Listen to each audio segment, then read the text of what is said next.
Antes de escuchar esta historia, quiero invitarte a algo más que mirar un video.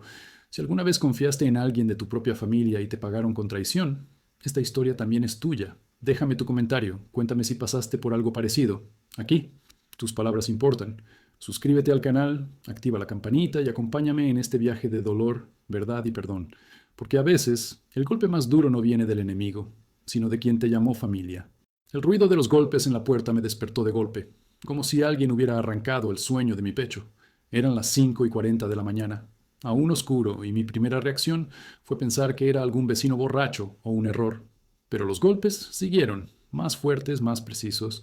Inmigración, abra la puerta. El corazón me dio un salto. No era posible. Yo había hecho todo bien. Pagaba mis impuestos con número y TIN. Tenía trabajo fijo. Ni siquiera manejaba sin licencia.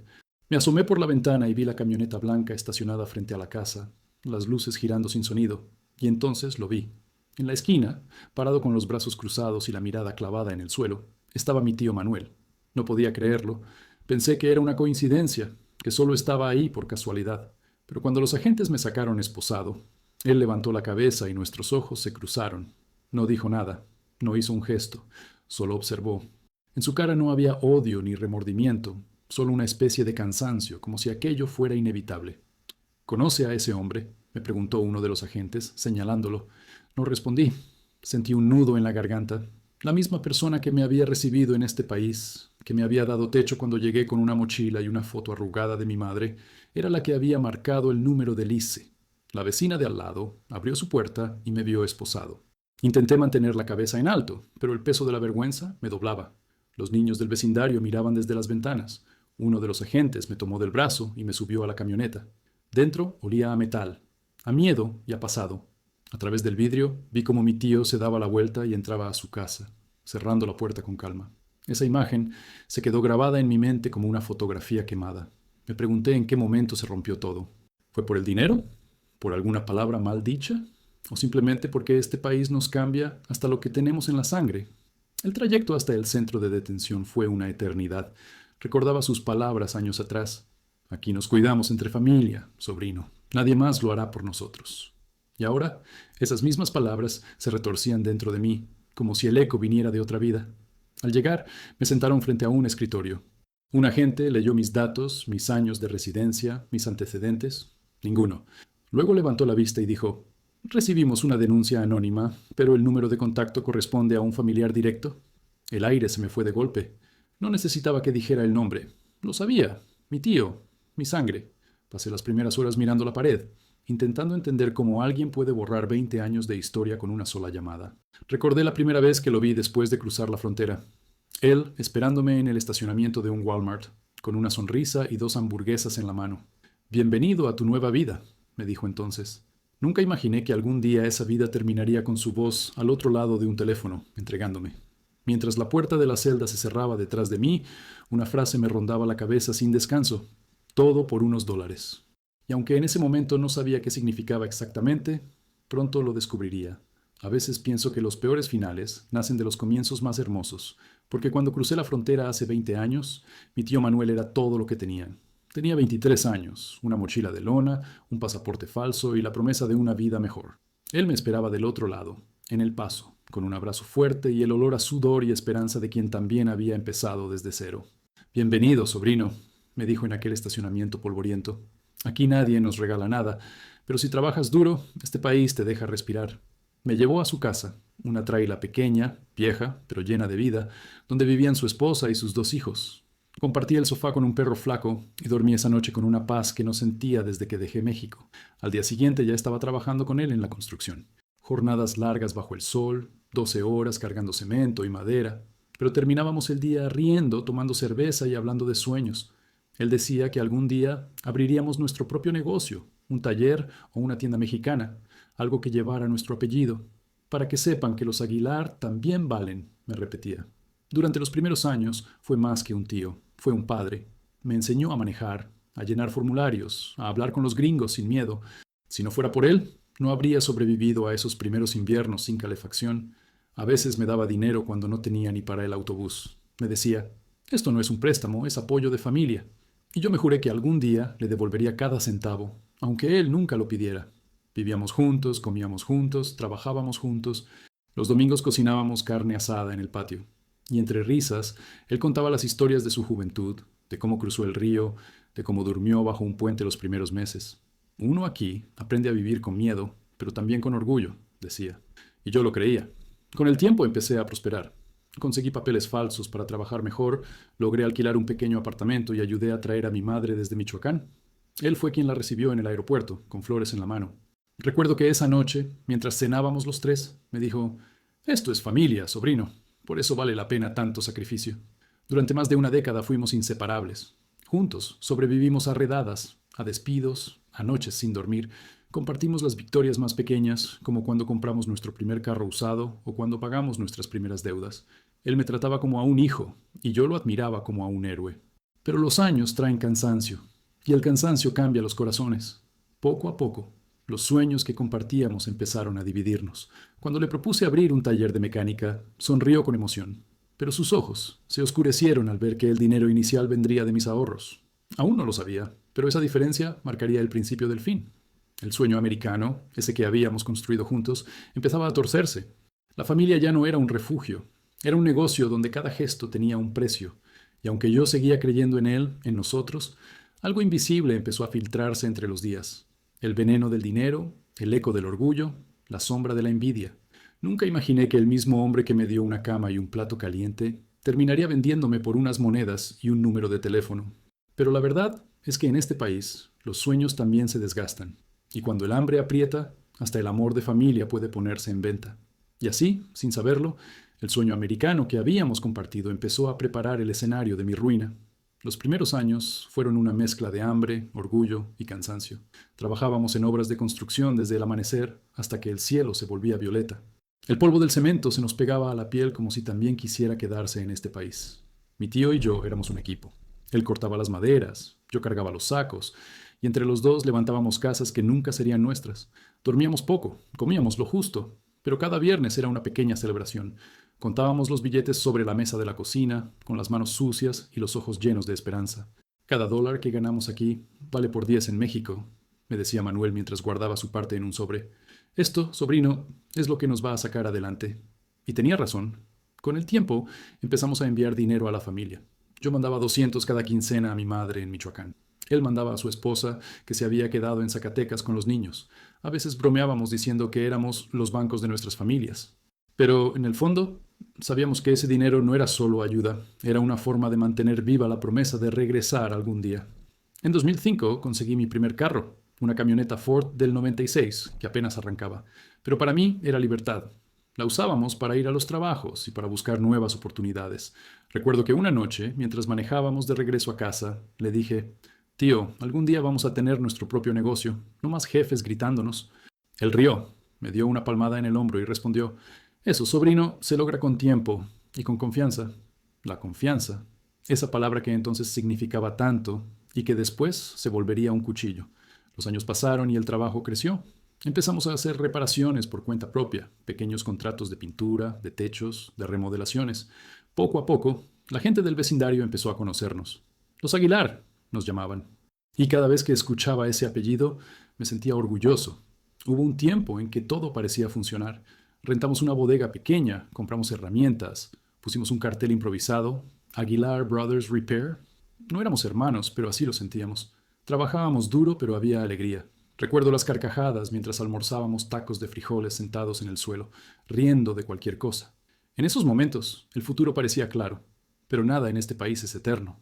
A veces el éxito no une, separa. Cuando empezamos a ganar más, los acuerdos informales dejaron de funcionar. Los clientes ya pedían facturas, los pagos se hacían por cuenta bancaria. Y ahí empezó el problema. Yo tenía mis papeles falsos, él no. Me pidió que pusiera todo a mi nombre. Lo hice sin dudar. Era mi tío, mi sangre. Durante un tiempo funcionó, pero el dinero cambia el aire en las casas. Empezaron los comentarios: «Tú te quedas con más. Yo trabajo más horas. Tú decides todo». Y aunque intentábamos no discutir, algo se enfrió entre nosotros. Yo seguía confiando en él, pero ya no era el mismo hombre que me dio una cama cuando llegué. Había un brillo raro en sus ojos cuando hablábamos de dinero, una impaciencia que antes no existía. Aún así, no quise verlo. Seguí trabajando, mandando dinero, soñando con comprar una casa para traer a mi madre. Creía que la lealtad lo podía todo. Y mientras yo crecía, él parecía quedarse atrás. Tal vez ahí empezó a resentirme. Tal vez en el fondo sintió que el sobrino lo había superado. No lo supe entonces, pero cada hora de trabajo, cada dólar ganado, se estaba convirtiendo en la leña de un fuego que él mismo encendería años después. El sacrificio había dado frutos. Pero como aprendí demasiado tarde, los frutos más dulces son también los que más rápido se pudren cuando el dinero entra donde antes solo había familia. En 2010 decidimos hacerlo oficial. Después de tantos años de trabajos pequeños, juntamos los ahorros y alquilamos un local en las afueras de Dallas. Era una bodega vieja, con el techo oxidado y olor a madera húmeda, pero cuando pusimos el cartel que decía Aguilar and Family Repairs, sentí que todo valía la pena. Era nuestro sueño convertido en algo real. Los primeros meses fueron duros. No teníamos empleados, ni contabilidad, ni experiencia con permisos, pero trabajábamos con el corazón. Yo hacía las reparaciones y atendía a los clientes, mientras mi tío manejaba las compras y las cuentas. En ese tiempo, aún lo veía como un socio, casi como un padre. Sin ti, no habría llegado hasta aquí, le decía, y él respondía siempre igual. Somos familia, sobrino. La sangre manda. Con el tiempo, el taller comenzó a funcionar. Llegaban pedidos de toda la zona. Arreglábamos desde techos hasta electrodomésticos, y la gente confiaba en nosotros. Recuerdo que, por primera vez en mi vida, pude ahorrar de verdad. No para sobrevivir, sino para vivir. Empecé a pensar en comprar mi propia casa, en traer a mi madre definitivamente.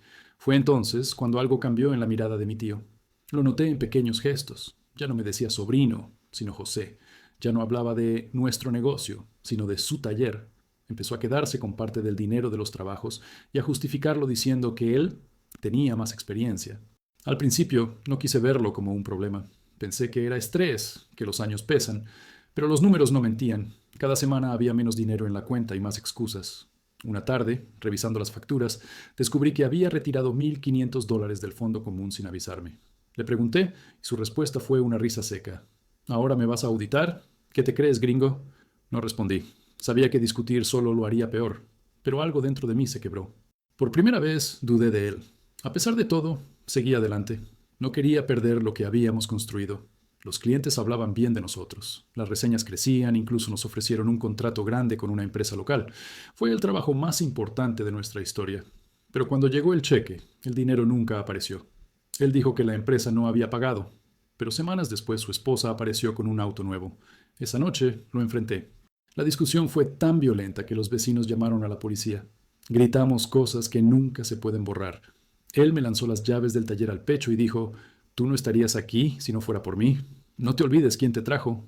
Yo solo respondí: «Y tú no serías lo que eres si no fuera por mí». Después de eso, no volvimos a trabajar juntos. Dividimos las herramientas, los contratos y los clientes. Nos prometimos no volver a cruzar caminos. Pero en el fondo, yo sabía que ese odio no estaba cerrado. Era un fuego dormido, esperando la chispa perfecta. Pasaron los meses y logré mantener el negocio solo. No ganaba tanto, pero dormía tranquilo. Pensé que el tiempo sanaría las heridas. Lo saludaba a veces en la iglesia o en el supermercado, y aunque nuestras miradas se cruzaban, ninguno decía palabra. Hasta que un día, un rumor llegó a mis oídos. Que él hablaba mal de mí, que decía que yo lo había estafado, que me estaba forrando de dinero a costa suya. No le di importancia. Pero el rumor, como la sombra del rencor, siempre encuentra la forma de crecer. Cuando menos lo esperaba, el taller recibió una visita inesperada. 2 hombres con chalecos del ICE. Dijeron que estaban investigando irregularidades en los registros fiscales del negocio. Yo cooperé, entregué todo, pero por dentro sentí el frío del miedo. Al irse, uno de ellos me dijo algo que me quedó grabado. «Señor Aguilar, la denuncia vino de alguien que lo conoce muy bien». Y en ese momento, sin necesidad de más explicaciones, supe que el fuego se había encendido otra vez. Al principio quise creer que solo eran habladurías, que los celos de mi tío no pasarían de unos cuantos comentarios, pero la envidia tiene un modo sutil de entrar, como el polvo en una rendija. No la ves llegar, pero cuando te das cuenta, ya lo ha cubierto todo.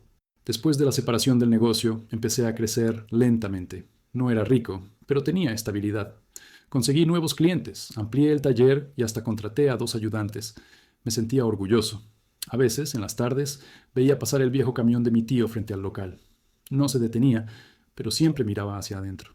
Yo fingía no notarlo. Sabía que el silencio entre nosotros era una paz frágil, sostenida apenas por el cansancio. Una noche, mientras cargaba herramientas en la camioneta, un vecino se me acercó. «José», me dijo en voz baja, Tu tío anda diciendo que tú lo robaste, que le quitaste todo lo que era suyo. Me quedé helado. No respondí. Solo asentí con una sonrisa tensa. En el fondo sabía que algo así llegaría, pero escucharlo me dolió más de lo que esperaba. Los domingos en la iglesia se volvieron incómodos. Antes nos sentábamos juntos en la misma fila. Ahora él ni siquiera me miraba. Y cuando lo hacía, era con esos ojos duros, llenos de un orgullo herido. Un día, el pastor habló sobre el perdón y las familias divididas, y mientras lo escuchábamos, sentí su mirada clavada en mí. Era como si quisiera recordarme que, para él, el culpable seguía siendo yo. Con el tiempo, su resentimiento se volvió más público. Lo escuché decir que yo había hecho trampa, que tenía amigos en migración, que no era tan limpio como aparentaba. Palabras que se esparcían como veneno en boca de otros. Algunos clientes dejaron de llamarme. Otros comenzaron a mirar con desconfianza. No entendía cómo un hombre que fue mi familia podía tener tanto odio. Pero lo que más dolió fue cuando su hijo, mi primo Miguel, me escribió un mensaje en Facebook. Eres un ladrón. Mi papá te ayudó y tú lo traicionaste. Dios te va a castigar. Lo leí una y otra vez, con una mezcla de tristeza y rabia. No respondí. No podía, porque sabía que cualquier palabra solo empeoraría las cosas. Un día me crucé con mi tío en el supermercado. Fue la primera vez que lo vi de cerca en meses. Estaba más delgado, con el rostro marcado por las arrugas y el cansancio. Yo quise saludarlo, pero él se adelantó. ¿Así que ahora eres empresario?, dijo con una sonrisa amarga. Solo trabajo, tío, como siempre. Sí, pero ya no compartes. No hay nada que compartir, solo esfuerzo. Claro, el esfuerzo que me robaste.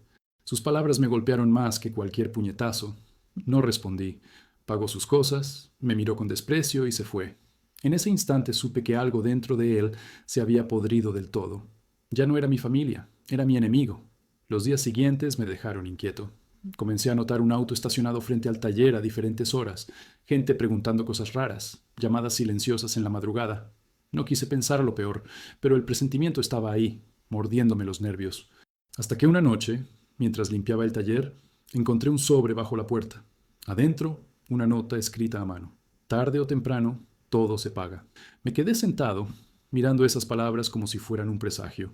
Y aunque aún no lo sabía, ese mensaje era solo la primera piedra del camino que me llevaría directo al infierno. Porque la envidia, cuando se mezcla con el dinero y el rencor, deja de ser un sentimiento. Se convierte en un arma. Y la mano que la sostiene casi siempre es la más cercana a ti. Fue a comienzos de 2018 cuando mi tío volvió a buscarme. Después de meses sin hablarnos, apareció un domingo por la tarde, justo cuando estaba cerrando el taller. Su voz sonó como si nada hubiera pasado. Sobrino, necesito hablar contigo. Me quedé quieto, sin saber si abrazarlo o echarlo. Tenía la cara demacrada, el cabello encanecido y una tristeza extraña en la mirada. Estoy pasando por un mal momento, dijo. El banco me va a quitar la casa si no pago $3,000. Lo miré en silencio. Por dentro, algo me decía que no debía hacerlo, que no debía volver a abrir esa puerta. Pero el recuerdo de todo lo que él había hecho por mí pesaba más. Era el hombre que me dio techo cuando no tenía nada. ¿Cómo negarme? Le presté el dinero sin papeles, sin interés, solo con un apretón de manos y una frase que me salió del alma. Confío en ti, tío. Él bajó la mirada y respondió, Dios te bendiga, José. No lo voy a olvidar. Durante los meses siguientes, esperé su llamada. Nunca llegó. Intenté no pensar en el dinero, pero una parte de mí sabía que algo estaba mal. En agosto me enteré, por boca de un vecino, que mi tío había vendido su camioneta y se había ido a vivir a otra zona. Parece que le pagaron bien por un trabajo raro, me dijo. No entendía a qué se refería, pero el presentimiento volvió con fuerza. Un mes después, recibí una llamada del banco. Querían confirmar mi nombre en un préstamo que no recordaba haber firmado. Al principio pensé que era un error, pero cuando mencionaron el monto, $10,000, supe que no era casualidad. El garante era yo. Alguien había usado mi información y solo una persona tenía esos datos. Mi tío. Fui a buscarlo. Lo encontré en un bar, sentado frente a una cerveza tibia, mirando la televisión sin verla.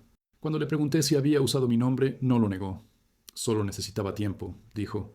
No pensaba dejarte metido. Me arruinaste, Manuel. Eso es un delito. ¿Delito? Tú también usaste papeles falsos cuando llegaste. ¿Ahora te crees mejor que yo? Sus palabras fueron como un disparo. Me di cuenta de que ya no hablaba con mi tío, sino con un hombre dominado por el resentimiento. Le pedí que cancelara el préstamo, que arreglara el problema. Se rió amargamente. ¿Tú crees que el banco me escucha? Este país solo escucha a los que tienen suerte. Me fui sin decir más, con el corazón encendido de rabia. A partir de ese día, me juré no volver a ayudarlo.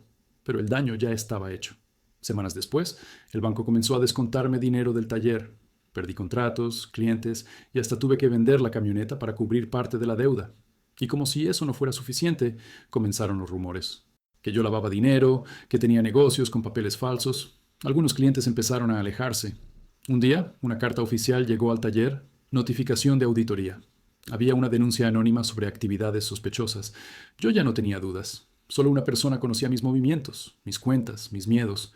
Y esa persona era la misma a la que había entregado $3,000 con la frase «Confío en ti». Llamé a mi madre en México esa noche. Le conté lo que pasaba. Guardó silencio largo rato y luego me dijo algo que aún me persigue. El dinero cambia a los hombres, mijo, pero el rencor los envenena. Tenía razón. No se trataba del dinero. Era algo más profundo. Mi tío no quería solo dinero. Quería verme caer. Quería devolverme, con crueldad, todos los años en que me vio avanzar mientras él se hundía. Y fue entonces cuando supe que la deuda no era de banco ni de dólares, era de sangre, y la iba a cobrar de la manera más brutal posible. El día que todo se rompió definitivamente fue un viernes, al final del verano. El calor era sofocante, el aire espeso, y el taller olía a metal y cansancio. Estaba cerrando cuando lo vi aparecer en la puerta, con la misma mirada de siempre, pero algo distinto en la voz. «Tenemos que hablar, José». Supe que venía con veneno. Tenía la cara roja por el sol o la rabia, no lo sé. Me acerqué despacio. «¿Qué quieres ahora, tío?» «Quiero lo que es mío», respondió sin titubear. «¿Qué cosa? ¿Mi tranquilidad? ¿Mi nombre?» «No te hagas el santo, sobrino.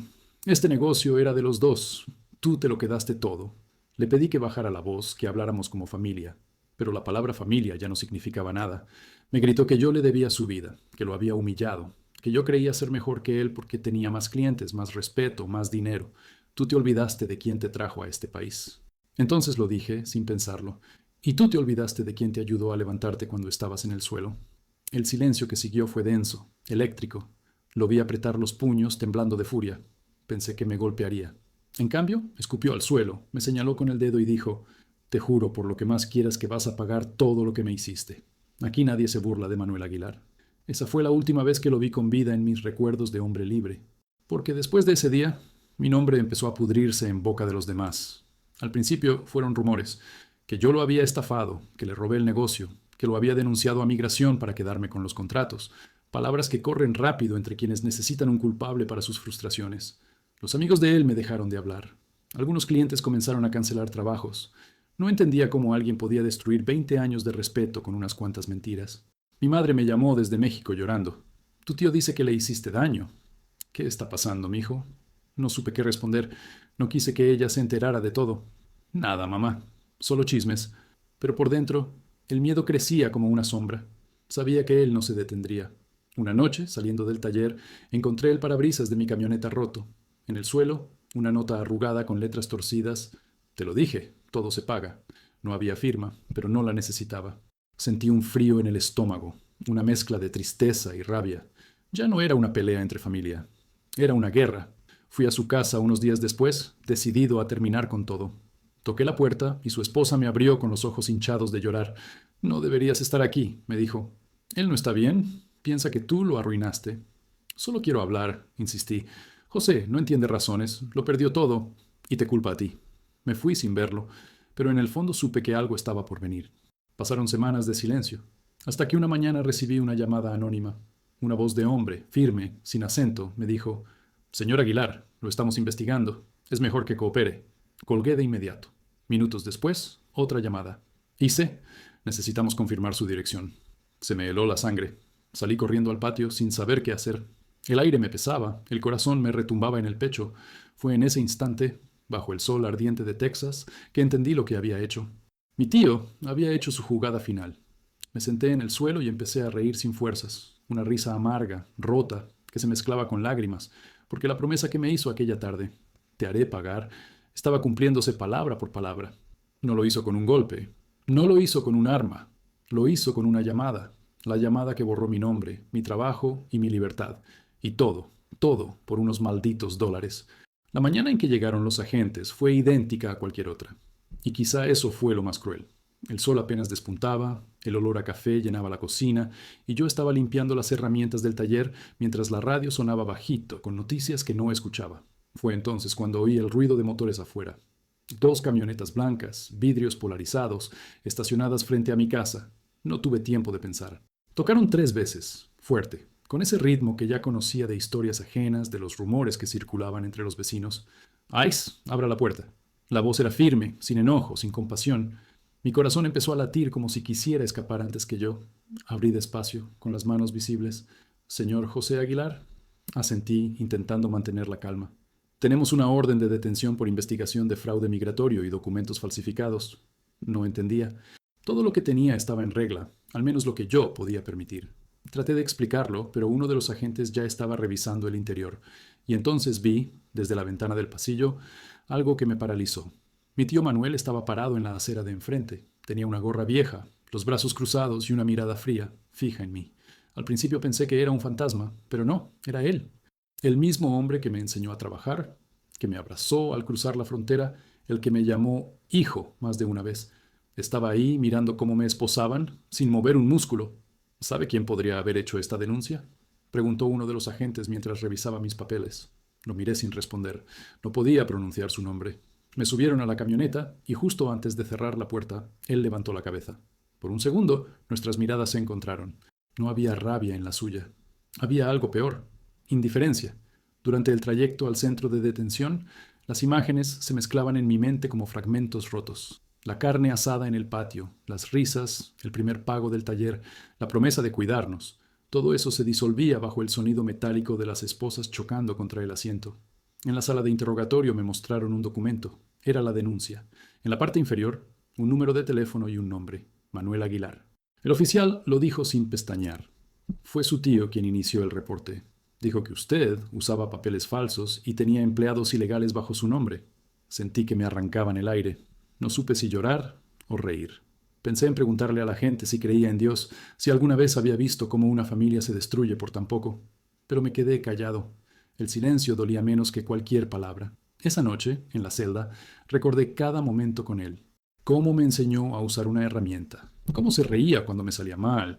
Cómo compartíamos el pan en los días de hambre. Todo eso se mezclaba con la imagen de él en la acera, observando mi caída. A los 3 días me permitieron hacer una llamada. Marqué el número de mi madre en México. Cuando escuchó mi voz, empezó a llorar. «Mijo, tu tío vino a verme. Dijo que te metiste en problemas, que el dinero te cambió». No respondí. La rabia me temblaba en las manos. «¿Y tú qué le dijiste, mamá?» Le dije que mentía, que te conozco, pero no me creyó. Colgué sin decir más.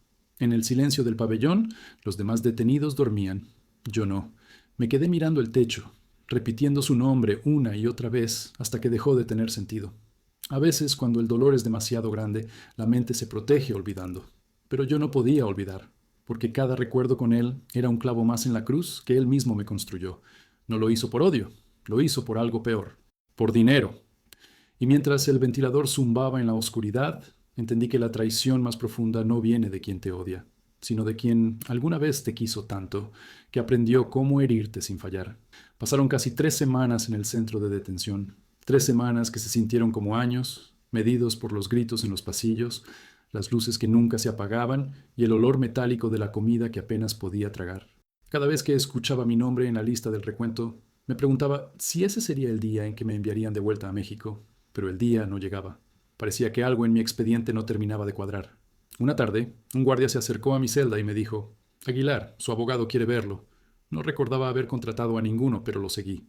En la sala de visitas había un hombre joven, de traje barato y mirada firme. Se presentó como Luis Herrera, abogado de inmigración asignado de oficio. Me dijo que había una actualización en mi caso. Encontramos inconsistencias en la denuncia de su tío, dijo mientras abría una carpeta. Parece que él recibió dinero de una persona que trabaja con las autoridades locales, una especie de incentivo para reportar trabajadores indocumentados. No entendí de inmediato. ¿Está diciendo que le pagaron por delatarme? Sí, y no solo a usted. Descubrimos que su tío hizo al menos 3 denuncias más en los últimos 2 años, todas contra conocidos. Era parte de un programa de recompensas por información migratoria.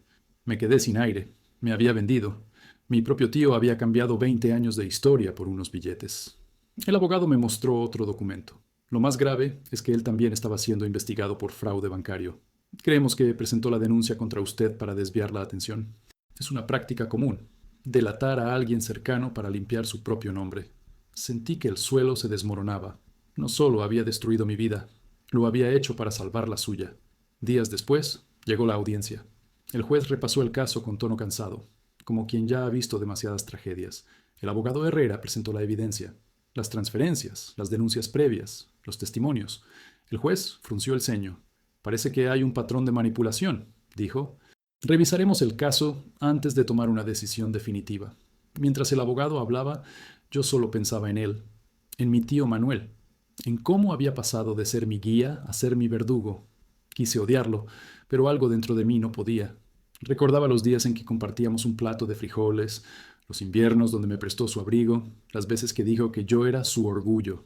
No entendía en qué momento todo eso se convirtió en un campo de batalla. Esa noche, de regreso en la celda, un guardia me trajo un sobre. Dentro había una carta. La reconocí al instante. Era su letra. José, sé que me odias, pero quiero que sepas que no fue por maldad. Me ofrecieron dinero y lo tomé. Tenía deudas y pensé que tú saldrías de esta. No creí que te fueran a detener. Todo se salió de control. Perdóname, sobrino. No soy el hombre que creías, pero tampoco quería verte destruido. Solo quería sobrevivir. Manuel. Leí esa carta una y otra vez, hasta que las palabras se borraron de tanto llorar. Sobrevivir. Esa palabra me perforó el alma. ¿Cuántas veces la había repetido yo mismo en este país? Tal vez éramos iguales, solo que él eligió sobrevivir destruyéndome. Una semana después, el abogado volvió con otra noticia. Su caso fue suspendido. No será deportado por ahora. Las pruebas de manipulación son suficientes para detener el proceso. Me miró con una sonrisa tenue. Es libre, señor Aguilar. Libre. Qué palabra tan vacía cuando ya lo has perdido todo. Salí del centro de detención un viernes al atardecer. El sol me quemaba la piel y el aire olía a gasolina y polvo. Caminé sin rumbo hasta una parada de autobús. Nadie me esperaba. Nadie sabía que salía. Al subir, me senté junto a la ventana y miré el reflejo de mi rostro. Más viejo, más cansado, pero aún respirando. Y aunque quería sentir alivio, lo único que sentí fue el peso del perdón que aún no podía dar. Porque la traición de un extraño se olvida con el tiempo, pero la traición de la sangre se queda tatuada para siempre.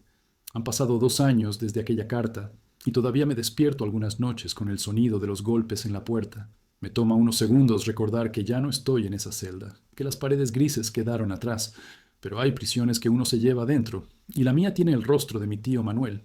Vivo en un cuarto pequeño, alquilado detrás de una tienda mexicana. Trabajo en un taller mecánico donde nadie hace demasiadas preguntas. Las manos me siguen temblando cada vez que escucho una patrulla pasar, aunque ya tengo permiso temporal de residencia. A veces pienso que la libertad que me dieron fue solo un gesto, no una realidad, porque hay cadenas que no se ven, pero se sienten cada día. Mi madre nunca volvió a hablar con mi tío. Me dice que está enfermo, que envejeció de golpe, que ya ni sale de casa. No sé si eso me da consuelo o tristeza. He pensado muchas veces en ir a verlo, pero siempre me detengo antes de llegar a la puerta. ¿Qué podría decirle? ¿Que lo perdono? No lo sé. El perdón no se pronuncia con palabras, se mide con el peso que deja de doler, y lo mío todavía duele demasiado. A veces, cuando termino de trabajar, camino hasta el parque donde solíamos ir los domingos cuando todo era distinto. Me siento en el mismo banco, con un café barato entre las manos, y miro el atardecer. Pienso en lo que fuimos.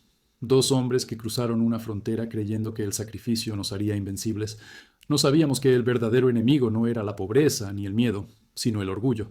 En este país aprendí que la familia no siempre es sinónimo de lealtad, que hay amores que se pudren cuando el dinero entra en la ecuación, que un te ayudaré siempre puede transformarse en una denuncia firmada con tu nombre. Pero también entendí algo más, que a pesar de todo, uno sigue siendo quien es por lo que hace después del dolor. Yo elegí seguir trabajando, elegí no convertirme en otro Manuel, porque si algo me enseñó su traición es que cuando dejas que el odio te guíe, ya estás muerto, aunque sigas respirando. A veces, imagino que él también piensa en mí, que en alguna noche callada, cuando el sueño no le llega, recuerda los días en que éramos familia de verdad. Y me gusta creer que, por un instante, se arrepiente, no porque me delató, sino porque rompió algo que ya nunca se podrá reconstruir. La gente me pregunta si volveré a México. No lo sé. Mi vida quedó suspendida entre 2 tierras, la que me vio nacer y la que casi me destruye. Tal vez algún día me atreva a cruzar otra vez, pero esta vez sin miedo, sin sueños falsos, solo con la verdad de lo vivido. Cuando cae la noche y apago las luces del taller, miro mis manos, las mismas manos que trabajaron para levantar a una familia, y que un día fueron esposadas por culpa de esa misma sangre. Y aunque todavía duelen, también saben algo que antes no sabían, que el amor verdadero no depende de quien lo recibe, sino de quien lo da sin esperar nada a cambio. Por eso sigo aquí. porque aunque me traicionaron por unos dólares, yo sigo creyendo que no todo se compra, ni todo se vende, que todavía hay cosas que valen más que el dinero. Y entre esas cosas está la esperanza, la de que un día, cuando ya no haya rabia, pueda mirar al cielo y decir sin miedo, te perdono, tío. Y quizá, solo entonces, seré realmente libre.